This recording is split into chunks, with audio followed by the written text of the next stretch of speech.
Bismillahirrahmanirrahim. Assalamualaikum warahmatullahi wabarakatuh.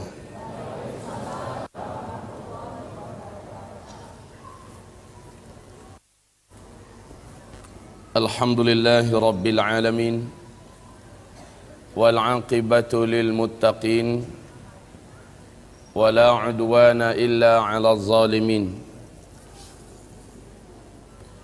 Ashhadu an la ilaha illallah wahdahu la syarika lah, wa ashhadu anna Muhammadan 'abduhu wa rasuluh la nabiyya ba'dah. Qala Allah subhanahu wa ta'ala fi muhkami tanzilih ba'da al-'iyadhi billah minasy syaithanir rajim. Ya ayyuhalladzina amanu taqullaha haqqa tuqatih wa la tamutunna illa wa antum muslimun.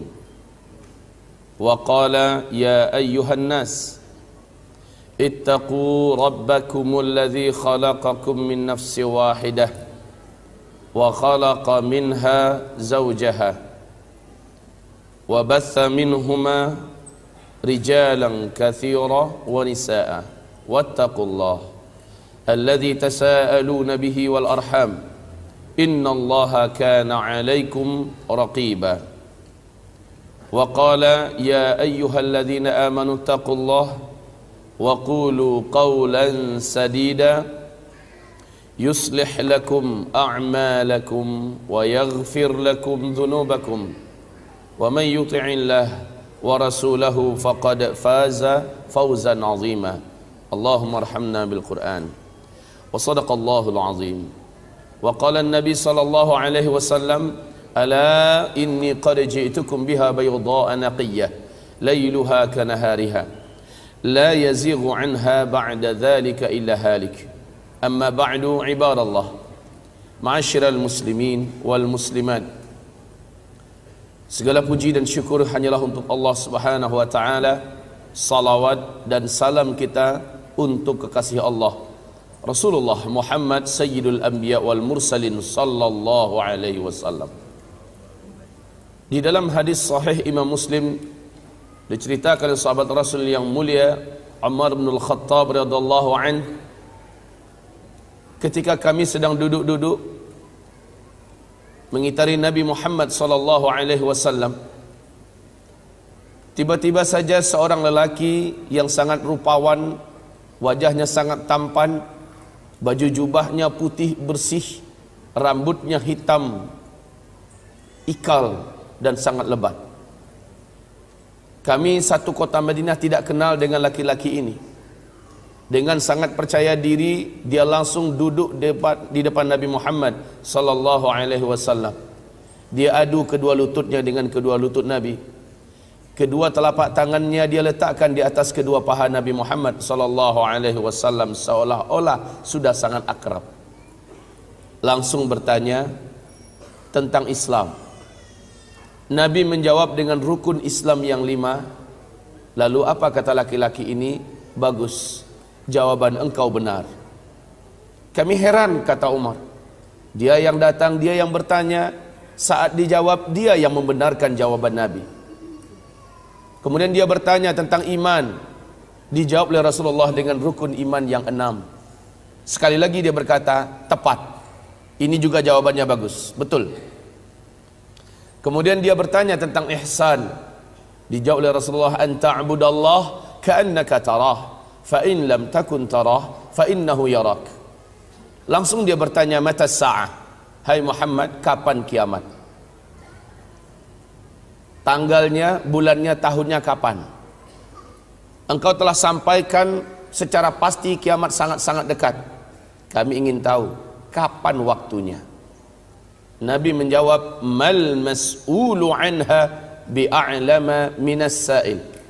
Minta maaf, untuk pertanyaan yang ini orang yang ditanya tidaklah lebih tahu dari apa yang ditanya dibandingkan dengan orang yang bertanya. Maksudnya ente lebih tahu, adapun saya memang benar-benar tidak tahu. Ini adab Nabi. Jangan sok tahu kalau memang tidak tahu. Kemudian ini juga keputusan dari langit bahwa tidak ada satu pun selain Allah yang tahu. Bahkan malaikat Jibril sekalipun tidak tahu. Yas'alunaka 'anis sa'ah ayyana mursaha fima anta min dzikraha ila rabbika muntahaha. Mereka bertanya tentang kiamat kepada engkau hai Muhammad, kapan akan terjadi? Engkau senantiasa memperingatkan tentang dekatnya masanya. Hanya Allah yang tahu. Hanya Allah lah Rabb engkau yang tahu. Dengan ini sepakat seluruh ulama Ahlus Sunnah wal Jamaah menyatakan sebagai akidah Ahlus Sunnah wal Jamaah, tidak ada satupun makhluk di bumi ini yang tahu kapan kiamat terjadi, maka tidak ada ramalan kiamat. Ini yang pertama, tidak ada ramalan kiamat. Kalau ada yang berani mengatakan kiamat terjadi pada tanggal anu, bulan anu, tahun anu, maka pastikan bahwa yang bersangkutan pendusta. Sehebat apapun dia, sekeramat apapun dia, hafiz Al-Quran dengan sempurna, seluruh hadis Nabi dalam kepalanya, seluruh kitab-kitab kuning, kitab-kitab gundul hafal oleh dia, tidak ketulungan, kalah Zakir Naik hebat oleh dia. Apabila dia berbicara sampai petir keluar dari mulutnya, jenggotnya dari sini sampai ke Jakarta panjangnya, anggaplah begitu. Lalu dia berani mengatakan kiamat terjadi pada tanggal anu, bulan anu, tahun anu, wajib kita mendustakan. Tidak ada ramalan kiamat. Ini dulu yang pertama. Kemudian laki-laki ini bertanya lagi kepada Nabi Muhammad, akhbirni an amaratiha, ceritakan kepada saya tanda-tanda kiamat itu apa? Tanda-tanda bahwa kiamat sudah sangat dekat terjadi apa? Maka Nabi berkata, nah kalau ini pertanyaan kamu, ini gue banget ini, saya bisa jawab. Antalidal amatu rabataha wa antaral hufatal uratal alah ri'a asyah yatatawaluna fil bunyan. Selepas Nabi menjawab, laki-laki ini berdiri langsung pergi. Dicolek Umar oleh Nabi. Umar, ente tahu itu orang siapa? Enggak ya Rasulullah. Segera pergi susul dia, tangkap, bawa tangannya, dudukkan di sini. Giliran kita mau tanya dia siapa. Siap ya Rasul. Tahu ajalah Umar, lelaki yang terkenal dengan ketangkasan fisik, besarnya tubuh, cerdas luar biasa. Umar segera berdiri, langkahnya yang hampir 2 kali lipat langkah sahabat, menyusul keluar. Kata para sahabat dalam kitab sirah, kalau Umar naik di atas kuda perang, kuda dewasa perang, lalu kedua kakinya enggak diletakkan di atas besi yang ada tempat peletakan kaki itu, kudanya jalan, kedua kaki Umar gelayutan, maka akan membuat 2 garis di jalan, saking tingginya Umar. Umar jalan dengan sigap keluar, udah nggak ada tuh laki-laki. Ya Rasulullah, he's gone. Dia sudah pergi, nggak kemana, hilang aja ya Rasul. Maka kata Rasulullah, innahu Jibril, itu adalah malaikat Jibril, atakum liyu'allimakum dinakum. Dia datang kemari ngajarin ente semua tentang isi agama ini. Oke, kita lihat jawaban Nabi tentang tanda sangat dekatnya kiamat. Apa kata beliau? Antalidal amatu rabataha wa antaral hufatal uratal alata ri'a asyah yatatawaluna fil bunyan. Jika engkau menemukan satu zaman, orang yang hidup pada zaman itu sebelumnya mereka kere-kere, miskin-miskin, penggembala ternak, saking miskinnya mereka tidak mampu membeli sendal, membeli sepatu untuk membungkusi kaki, telanjang kaki dan telanjang dada. Yatatawaluna fil bunyan, tiba-tiba saja mereka menjadi kaya raya dan berkuasa. Lalu mereka berlomba-lomba serta berbangga-bangga membangun gedung-gedung yang tinggi. Jika zaman itu sudah engkau temukan, maka jarak masa antara engkau dengan terjadinya kiamat sudah sangat dekat. Ini hadis sahih Muslim. Di dalam hadis Imam Ahmad, Abu Hurairah bertanya kepada Rasulullah, "Ya Rasulullah, siapakah yang engkau maksud? Miskin, penggembala ternak, tidak beralas kaki, bertelanjang dada, tiba-tiba mereka menjadi kaya raya dan berkuasa. Lalu mereka berlomba-lomba membangun gedung-gedung yang tinggi. Siapakah yang engkau maksud ya Rasul?" Jawaban Rasulullah, "Humul Arab." Mereka adalah bangsa Arab. Mari kita lihat realita. Dulu Jazirah Arab satu saja namanya, Jazirah Arab. Negeri yang gersang tandus, gurun Sahara yang luas, tidak punya harapan dan tak punya masa depan. Miskin. Dagang kecil-kecilan, juga ada usaha bertani dan beternak semampunya. Miskin. Tapi saat minyak bumi ditemukan, mereka langsung berubah 180 derajat. Berubah menjadi negara petrodolar yang sangat melimpah kekayaan dan hartanya. Mereka mendirikan negara sendiri-sendiri. Pecah dari Jazirah Arab menjadi 7 negara. Arab Saudi, Kuwait, Bahrain, Qatar, Uni Emirat Arab, Oman, dan Yemen. Lihat, Jazirah Arab yang dulu miskin, hari ini menjadi negara petrodolar, sudah berlomba-lomba membangun gedung-gedung yang tinggi. Lihat saja yang terdekat dengan kita, Makkah Al-Mukarramah. Apa yang dibangun oleh kerajaan Arab Saudi di sekitar Masjidil Haram, Masya Allah. Gedung-gedung tinggi, bukit-bukit sekitar Masjidil Haram diratakan dengan tanah, lalu diganti dengan gedung-gedung super mewah mencakar langit yang membuat terbelalak seluruh mata-mata yang ada di dunia. Lebih tinggi daripada bukit-bukit yang ada. Ka'bah hanya satu titik hitam di bawah selangkangan tower Zamzam yang sangat perkasa. Lihat sekitar Masjid Nabawi, hotel-hotel bintang 5 dibangun seperti akan menenggelamkan Masjid Nabawi. Lemes Masjid Nabawi di tengah-tengah hotel-hotel tinggi yang besar. Madinah Al-Munawwarah berubah menjadi kota yang menakjubkan. Pergilah ke Riyadh, kita akan lupa kalau kita sedang ada di negeri Arab, karena kota itu telah disulap menjadi kota metropolitan ala Eropa dengan gedung-gedung tinggi pencakar langitnya. Silahkan datang ke Taif, negeri tandus penuh dengan bebatuan dan cadas, bukit-bukit. Apa yang dibuat di Taif sekarang disulap kaum muslimin. Silakan lihat ke Jeddah, pusat perdagangan Timur Tengah di Jeddah hari ini. Ya Allah, ya Rabb, seperti di Eropa, hamba-hamba Allah. Sekarang kita lihat kepada negeri Arab lainnya, Kuwait.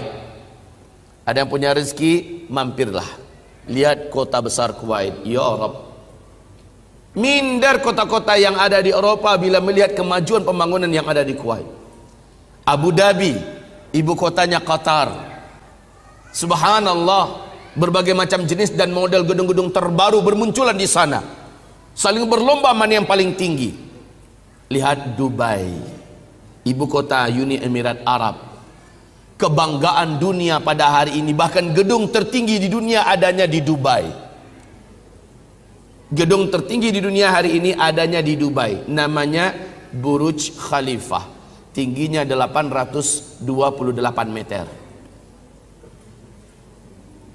Apakah perlombaan membangun gedung yang tinggi sudah selesai di Arab? Tidak. Saat ini sedang berlangsung tahun yang ke-6 pembangunan gedung yang direncanakan mengalahkan gedung tertinggi di dunia yang ada di Dubai. Di mana? Di Jeddah, di tepi Laut Merah. Gedung ini disebut dan dinamakan dengan Kingdom Tower. Ketinggiannya 1,2 kilometer. Diperkirakan selesai tahun 2018 paling cepat, menghabiskan dana 140 triliun. dipegang oleh Pangeran Al-Walid bin Talal. Masya Allah. Yatatawaluna fil bunyan. Mereka dulunya miskin, penggembala ternak, tidak beralas kaki, bertelanjang dada, tiba-tiba menjadi kaya raya dan berkuasa. Lalu mereka berlomba-lomba dan berbangga-bangga membangun gedung-gedung yang tinggi. Jika zaman itu sudah engkau temukan, kata Rasulullah, maka jarak masa antara engkau dengan terjadinya kiamat sudah sangat-sangat dekat. Tanda yang tidak terbantahkan, fakta yang sudah kita temukan telanjang mata di depan mata kita. Ini yang pertama. Yang kedua, fakta bahwa kita sudah sangat dekat, bahwa ini benar-benar akhir zaman. Yang kedua adalah hadis Imam Ahmad berikut ini, dinyatakan oleh Syekh Ahmad Syakir, hadis ini sahih, walaupun Syekh Albani mengatakan hadis ini hasan, tetapi ulama-ulama ahli hadisnya memberatkan kepada kesahihan hadis ini, tentang 5 fase sejarah yang pasti dijalani oleh umat Islam sejak Nabi diutus sampai umat Islam lenyap seluruhnya dari muka bumi ini. Habis-habisnya orang Islam.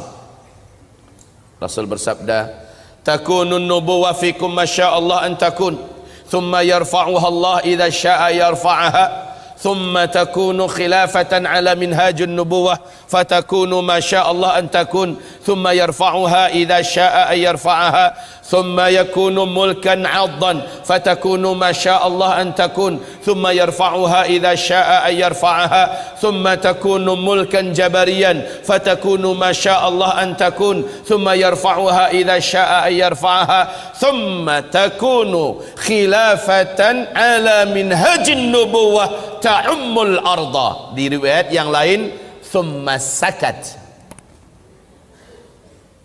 Artinya umatku ini akan menjalani 5 fase sejarah. Awas, hati-hati, pegang ini hadis, lihat kondisi dan posisi kita di mana dalam 5 fase sejarah ini. Yang pertama, boleh saya mulai menulis? Mungkin bapak kami sebelah sini tidak dapat melihat apa-apa ya. Agak dimundurkan sedikit kali.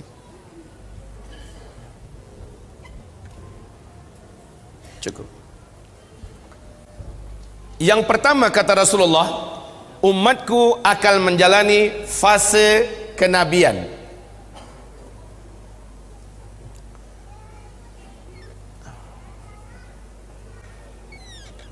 Ini fase kenabian, di mana umat Nabi langsung dipimpin oleh beliau sendiri, oleh Muhammad sendiri. Dan fase ini pasti berakhir kata Rasulullah. Seluruh ahli sejarah sepakat bahwa fase ini telah berakhir dengan wafatnya Nabi Muhammad sallallahu alaihi wasallam. Umat Islam, umat Nabi masuk pada fase kedua. Fase kedua ini umat Islam thumma takunu khilafatan ala minhajin nubuwah. Umat ini akan dipimpin oleh khulafaur rasyidin dengan menggunakan konsep dan sistem kenabian. Di hadis yang lain Nabi mengatakan fase ini berlangsung selama 30 tahun. Wafatnya Khalifah Ali bin Abi Thalib adalah tahun ke-29 Hijriah tambah 6 bulan. Yang 6 bulan lagi dipimpin oleh Hasan bin Ali untuk mempersatukan kalimat kaum muslimin dan meredam fitnah yang terjadi. Persis seperti kata Nabi kepada cucunya Hasan, ini penyelamat umat dan pemersatu umat nanti. Benar, 6 bulan kemudian Hasan bin Ali menyerahkan kekhalifahan kepada Muawiyah bin Abi Sufyan. Maka tepat janji Nabi 30 tahun. Fase yang kedua, umat Islam dipimpin oleh khilafah rasyidah yang menggunakan sistem kerajaan. Fase ini berakhir dengan penyerahan khilafah kepada Muawiyah. Masuklah fase yang ketiga, thumma yakunu mulkan addan.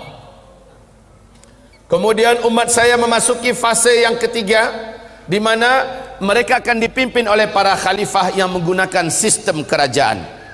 Fase ini yang paling lama, 1227 tahun. 1227 tahun. Fase yang ketiga ini diisi oleh 3 dinasti. Dinasti Bani Amawiyah, dinasti Bani Abbasiyah, dan dinasti Bani Utsmaniyah. Fase ini pasti berakhir, kata Rasulullah. Dan para ahli sejarah menyepakati fase ini telah berakhir pada tanggal 3 bulan Maret tahun 1924, yaitu dengan tumbangnya khilafah Islamiyah Al-Utsmaniyah di Turki oleh seorang penjagal akidah, pengkhianat umat, gembong Yahudi, Mustafa Kemal Pasha. Ya. Fase ketiga, umat Islam dipimpin oleh para khalifah yang menggunakan sistem kerajaan. Jadi jika meninggal seorang khalifah, langsung digantikan oleh ahli warisnya. Ini udah sistem kerajaan. Fase ini telah berakhir, ya. Fase ini telah berakhir tanggal berapa tadi? 3 bulan Maret 1924. Lalu umat Islam masuk pada fase yang keempat, yang Nabi katakan mulkan jabariyan. Umat ini masuk dalam kekuasaan tanpa khilafah. Tidak ada seorang khalifah pun yang memimpin umat Islam pada fase ini.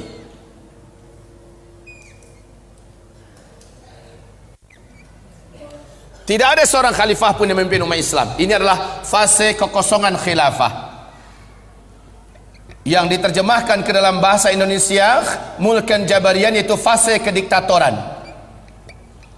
Awas kaum muslimin, tidak ada khilafah Islamiyah. Maka pernyataan ISIS yang mengumumkan khilafah Islamiyah, secara konsep hadis ini bukan masa khilafah. Yang kedua, secara fikih, seluruh ulama ahlus sunnah wal jamaah satu bumi ini, baik ulama ahlus thughur yang sedang ada di medan-medan jihad, atau ulama yang ada di atas mimbar, di atas kebenaran, di belakang-belakang meja, sepakat menolak khilafah ala ISIS. Ini bukan zaman khilafah, tapi ini adalah zaman kediktatoran. Kaum muslimin yang kami muliakan, pada zaman ini umat Nabi diuji dengan sedahsyat-dahsyatnya ujian. Pada zaman ini Islam menjadi pecundang. Pada zaman ini kaum muslimin menjadi korban dan mangsa. Pada zaman ini tidak ada harga dan wibawa bagi Islam, tidak ada izzah dan kemuliaan. Pada zaman ini iman betul-betul diuji. Pada zaman inilah, ibarat Allah yang kami muliakan, munculnya Dajjal. Ibarat Allah yang kami muliakan, ada orang yang hidup paginya masih dianggap oleh Allah beriman. Saking beratnya ujian pada fase keempat, sorenya menurut Allah dia sudah keluar dari iman. Sorenya dia masih beriman, besok paginya dia sudah keluar dari iman. Ba'u dinahum bi'aradin minad dunya. Saking tamaknya dengan dunia, saking inginnya menyelamatkan hidup dunia, dia rela menggadaikan agamanya. Fase yang keempat pasti berakhir, kata Rasulullah. Fase keempat ini ternyata tidak lama, nggak pakai ribuan tahun, nggak pakai ribuan tahun. Sebentar akan saya jelaskan. Fase ini pasti berakhir. Lalu umat ini akan masuk pada fase penutup. Umat ini masuk pada fase penutup, di mana Rasulullah mengatakan bisyarahnya bahwa kalian akan kembali memimpin seluruh dunia. Khilafah akan kembali tegak. Khilafah Islamiyah akan kembali tegak. Kaum muslimin, hamba-hamba Allah sekalian yang kami muliakan, janji Allah bahwa dunia akan kembali dipimpin oleh umat Islam ada dalam Al-Quran. Surat An-Nur ayat 55. Surat An-Nur ayat 55. Allah menjanjikan pada akhirnya umat Islam akan kembali memimpin dunia. Inilah dia fase khilafah ala minhajin nubuwah. Tegak kembali khilafah Siapa yang menjadi khalifah ketika ini? Jelas orangnya, keturunan kandung Nabi Muhammad, ahlul bait beliau yang mulia yang suci, Muhammad bin Abdullah yang bergelarkan Al-Mahdi. Yang bergelarkan Al-Mahdi.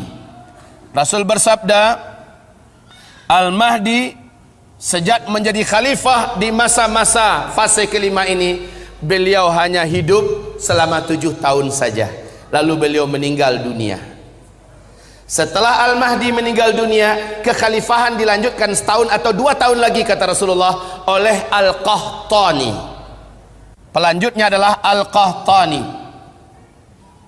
Dan kata beliau, Al-Qahtani ini sama adilnya dengan Al-Mahdi, sama bijaksananya, sama arifnya, sama mulia akhlaknya, sama taatnya dalam beribadah. Al-Qahtani juga meninggal dunia serentak dengan seluruh umat Nabi yang hidup di muka bumi ini. Serentak meninggal dunia dalam kejadian tanda besar kiamat yang ke-7. Inilah penutup fase yang kelima, ya, di mana serentak seluruh orang-orang beriman meninggal dunia, diwafatkan oleh Allah Subhanahu wa taala. Apa yang terjadi? Tanda besar kiamat yang ke-7 itu apa? Sebentar lagi saya akan sampaikan. Intinya kaum muslimin yang kami muliakan, inilah 5 fase. 5 fase sejarah yang wajib dijalani oleh umat Nabi Muhammad sallallahu alaihi wasallam, yang pada akhirnya dunia akan kembali dipimpin oleh khilafah Islamiyah. Mungkin saudaraku bapak mengenal dengan baik apa yang disebut dengan CIA. Siapa Pak? Intelijen Amerika Serikat. Di New York Times, CIA Amerika Serikat mengumumkan, menurut analisa mereka, menurut hitung-hitungan mereka, dunia masa depan memang akan kembali dipimpin oleh khilafah Islamiyah. Dan yang paling mengejutkan, mereka menyebutkan perkiraan tahunnya. Menurut mereka tahunnya adalah 2020, dunia akan kembali dipimpin oleh khilafah Islamiyah. Allahu Akbar. Jika ini benar, tapi tentu saja kita tidak disuruh untuk mengimani pernyataan ramalan orang-orang kafir. Sekedar tahu sih oke. Setidaknya kita tahu di New York Times, majalah paling bergengsi Amerika Serikat, CIA memberikan pernyataan yang spektakuler bahwa khilafah Islamiyah akan kembali memimpin dunia, startnya 2020. Ini pernyataan mereka. KGB Rusia, intelijen Rusia, KGB Rusia memberikan pernyataan yang nggak jauh beda. Apa pernyataan KGB Rusia? Puncak jaya-jayanya khilafah Islamiyah di masa yang akan datang adalah tahun 2025. Jika menurut CIA startnya 2020, maka menurut KGB Rusia 2025. Apapun kata mereka, bukan di sana kita membangun akidah dan keyakinan kita. Kita membangun akidah dan keyakinan kita di Al-Quran surat An-Nur ayat 55. Allah menjanjikan, setelah kamu kehilangan dan mengalami masa kekosongan kepemimpinan dunia, umat Islam tidak dipimpin oleh seorang khalifah pun, dan umat Islam benar-benar bulan-bulanan di sini. Allah menjanjikan kamu benar-benar akan menjadi khalifah kembali, pemimpin kembali yang akan mengayomi seluruh dunia. Ini janji Allah. Juga menurut hadis ini, Islam akan kembali memimpin dunia. Kaum muslimin, hamba-hamba Allah yang kami muliakan, 5 fase. 5 fase. Kita kembali melihat kepada pernyataan Rasulullah bahwa sejak beliau diutus sebagai Nabi dan Rasul sampai wafatnya seluruh umat Islam serentak di muka bumi ini, beliau menyebutkan hadis ini, hadis yang diriwayatkan oleh Abu Dawud. Status hadis ini dhaif. Status hadis ini dhaif.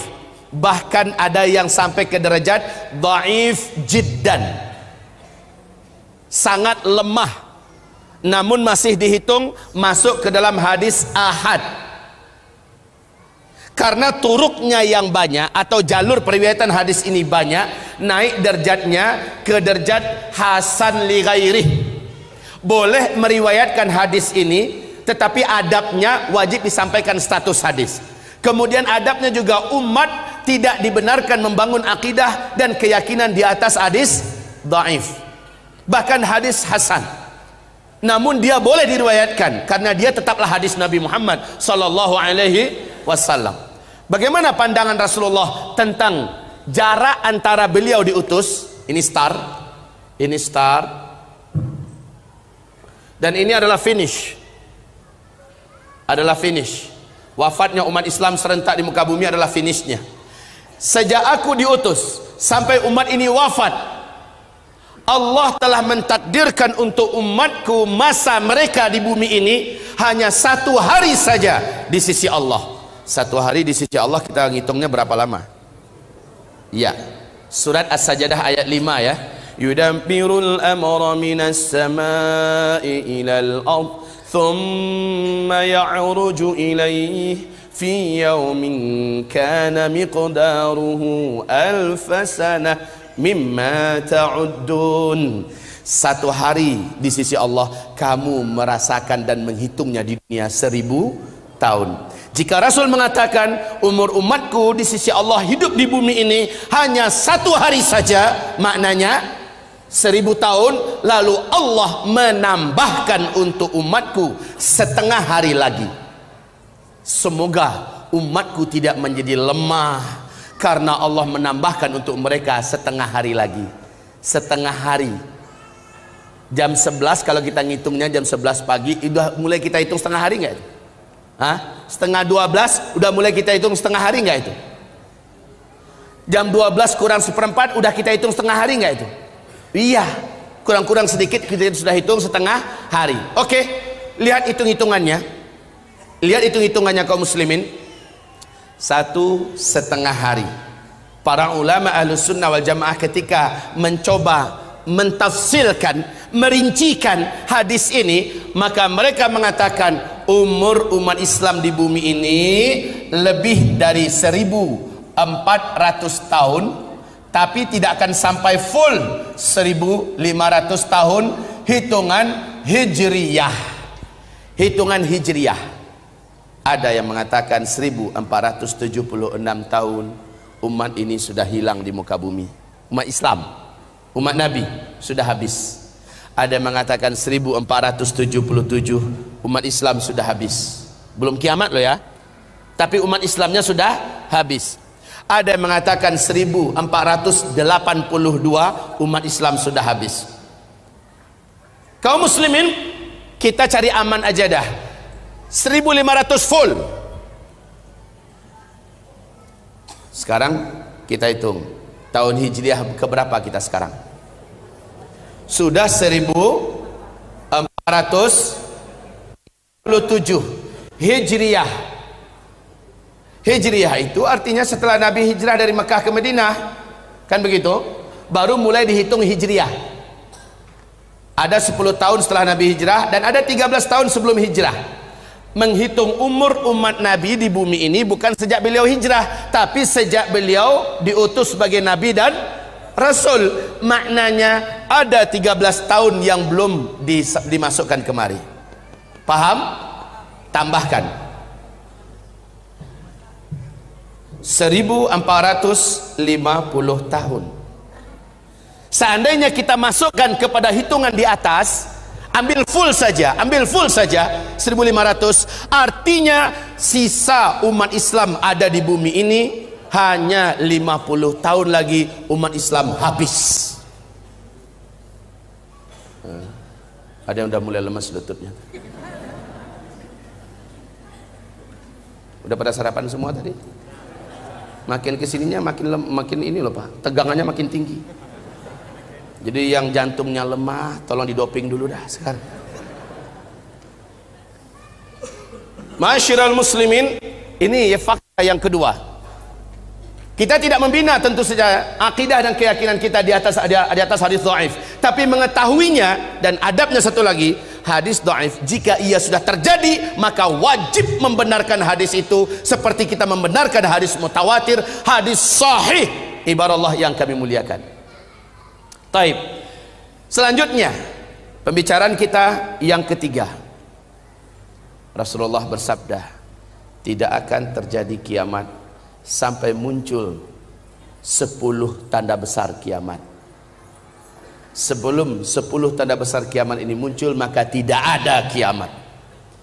Tapi kata Rasulullah, apabila yang pertama sudah muncul, yang kedua langsung menyusul dengan sangat cepat, nggak pakai lama.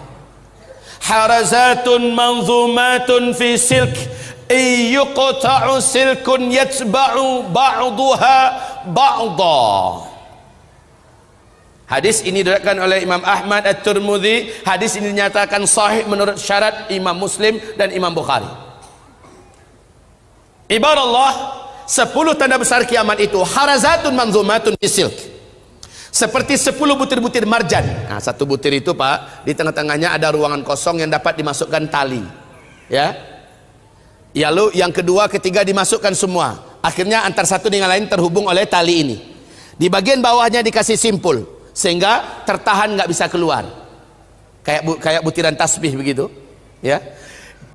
Yuqta'u silkun, bila mana silk atau simpul itu dipotong, diputus, apa yang terjadi? Meluncur yang pertama enggak? Lalu yang kedua gimana?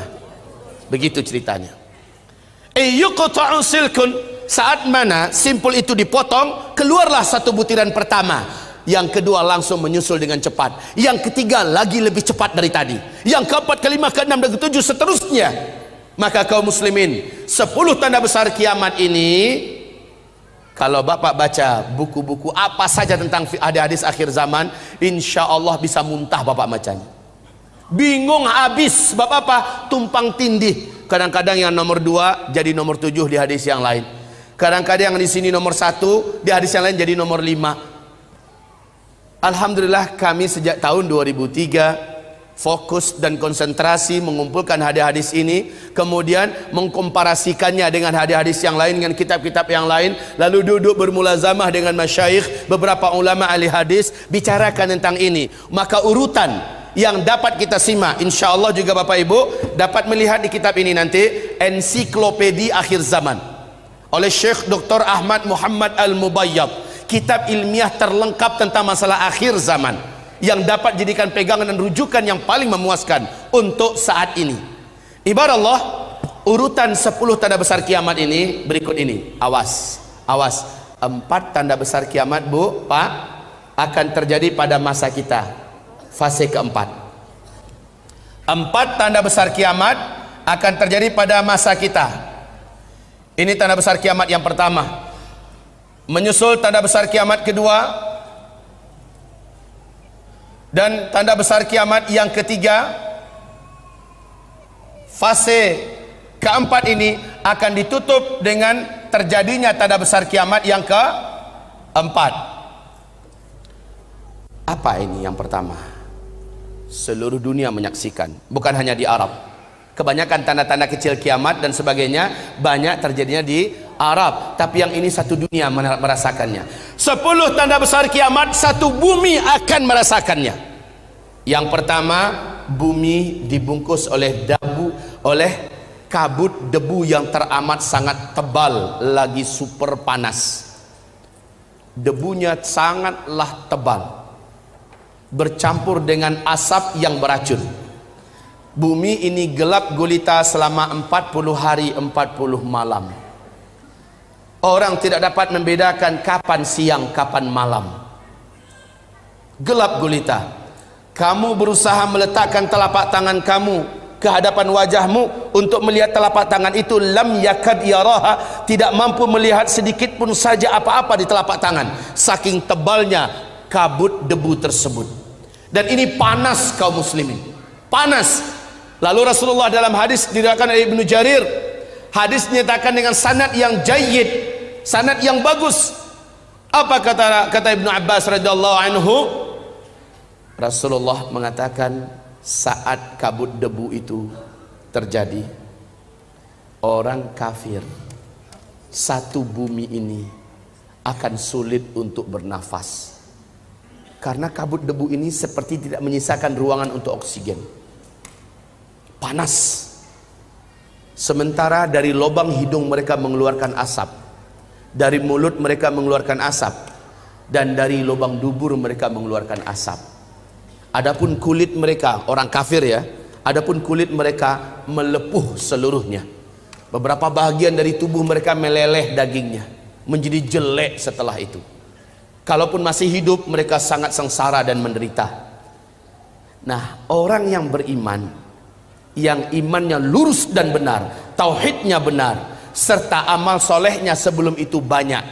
Lihat Al-Quran surat Al-An'am ayat 158, dinyatakan oleh Allah, orang beriman selamat. Seberat apapun kabut debu dan asap yang sangat tebal ini, orang beriman ketika melewatinya, berapa hari Pak?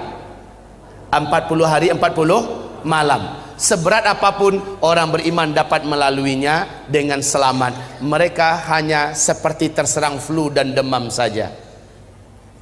Gitu aja keadaannya. Tapi orang-orang ini, orang kafir. Dan juga dalam ayat surah Al-An'am ayat 158, orang beriman yang imannya menyimpang, orang Islam yang sebelum kejadian ini, sebelum kejadian tanda besar kiamat yang pertama ini, banyak buat maksiat, hobi buat dosa, mereka akan sependeritaan dengan orang-orang kafir. Sama sengsaranya dengan orang-orang kafir. Awas, orang Islam yang hobi buat dosa, orang Islam yang hobi bermaksiat, yang minim amal solehnya, dia sama menderitanya dengan orang kafir. Peristiwa ini disebut oleh Allah, oleh Rasulullah, dan disebut oleh seluruh para ulama Ahlus Sunnah wal Jamaah dengan sebutan dukhan. Saking dahsyatnya dukhan ini, sampai-sampai Allah menyebutkan salah satu nama suratnya surat Ad-Dukhan. Ada dengar nggak? Surat Ad-Dukhan. Karena ini memang peristiwa yang sangat mencekam. Bayangkan Bapak Ibu, gelap gulita 40 hari 40 malam. Yang paling hebatnya, dalam masa kegelapan itu tidak ada teknologi yang dapat dipakai. Listrik padam mati seluruhnya total. Makanan andalan kita yang ada di kulkas gimana? Simpanan-simpanan kita seluruhnya membusuk.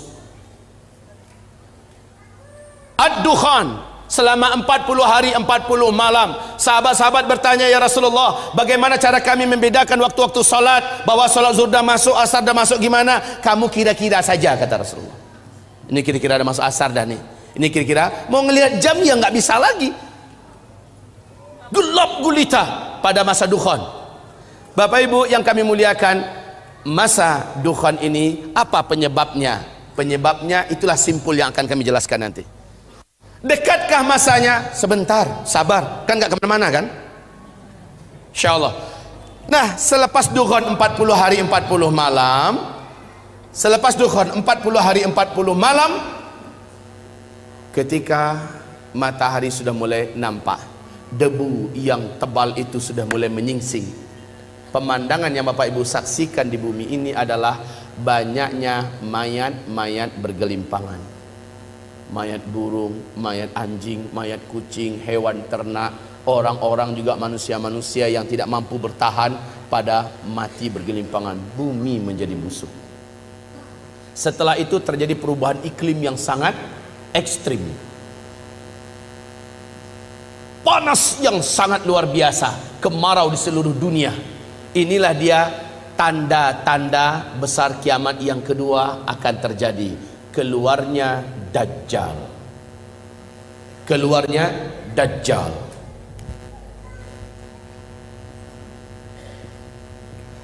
Na'udzubillah minad Dajjal. Na'udzubillah minad Dajjal. Menjelang Dajjal keluar, sabda Rasulullah, akan ada tahun-tahun kemarau yang sangat berat. 3 tahun menjelang Dajjal keluar. Tahun pertamanya sepertiga air dari langit Allah tahan. Bukan hanya untuk di Arab. Kalau Arab sekarang lagi lebat-lebatnya hujan Pak.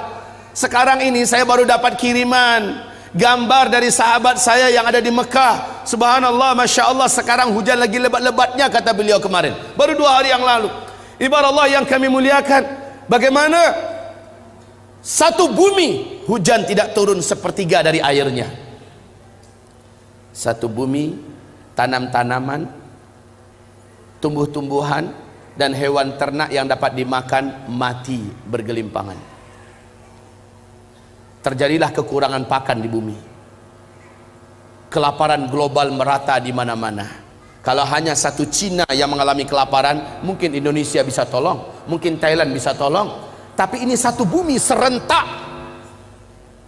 Orang sudah mulai kalap, hidup sudah kelihatan gelap, dunia seperti sempit. Kelaparan satu bumi. Orang berharap mudah-mudahan tahun kedua, tahun besok nggak kayak gitu. Ternyata kata Rasulullah, tahun kedua menjelang Dajjal keluar, 2/3 air dari langit Allah tahan, 2/3 tanam-tanaman di muka bumi dan hewan ternak yang dapat dimakan Allah biarkan mati. 2 kali lipat keadaannya, lebih parah daripada tahun sebelumnya. Ya Allah ya Rabbi, disinilah manusia banyak berputus asa. Akhirnya dalam hadis Sahih Bukhari di kitab Al-Adabul Mufrad, Rasulullah berkata, tidak akan terjadi kiamat sampai tetangga tega mendatangi tetangganya yang lain, lalu berusaha merebut makanan yang ada di tangan tetangganya dan membunuh tetangga itu. Saking laparnya, orang sudah hilang akal warasnya, kecuali orang-orang yang beriman, orang-orang yang sudah ada mental akhlak mulianya dan paham perkara ini. Saking beratnya keadaan itu, kata Rasulullah, banyak orang yang pergi ke atas tempat yang tinggi dan menjatuhkan dirinya. Banyak yang menghantamkan belati dan pisau ke tubuhnya. Saking beratnya keadaan, orang yang beriman yang melewati kuburan dan berkata, alangkah enaknya yang tinggal di dalam tanah itu, kalaulah saya di posisi dia. Saking beratnya keadaan. Ibarat Allah yang kami muliakan, inilah tahun kedua. Tahun ketiga, di mana tahun itu Dajjal keluar, sama sekali air dari langit tidak lagi ada yang turun, dan tanam-tanaman satu bumi ini mati, seluruh hewan ternak mati, kecuali beberapa binatang berkuku yang Allah biarkan tetap hidup.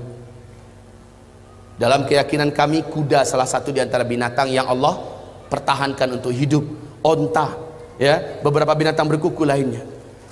Selebihnya mati. Inilah puncak. Para sahabat bertanya, ya Rasulullah, jika itu kami temukan di mana Dajjal akan keluar, makanan tidak ada, bagaimanakah kami dapat bertahan hidup? Jawaban Nabi ketika itu adalah, makan minum kamu adalah zikir.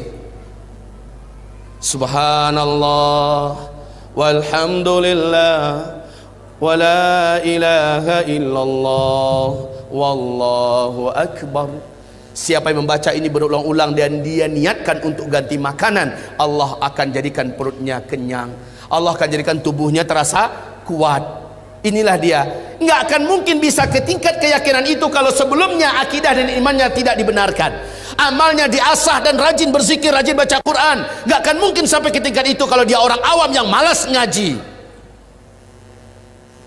Ibarat Allah yang kami muliakan. Jadi ketika Dajjal keluar, memang udah dinanti-nantikan. Sebab isu langsung menyebar ke seluruh dunia bahwa saatnya sang penyelamat keluar, Dajjal.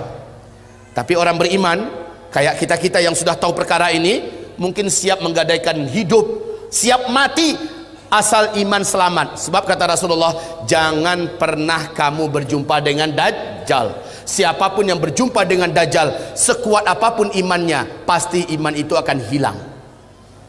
Dajjal itu bergelarkan Al-Masih, sang penghapus.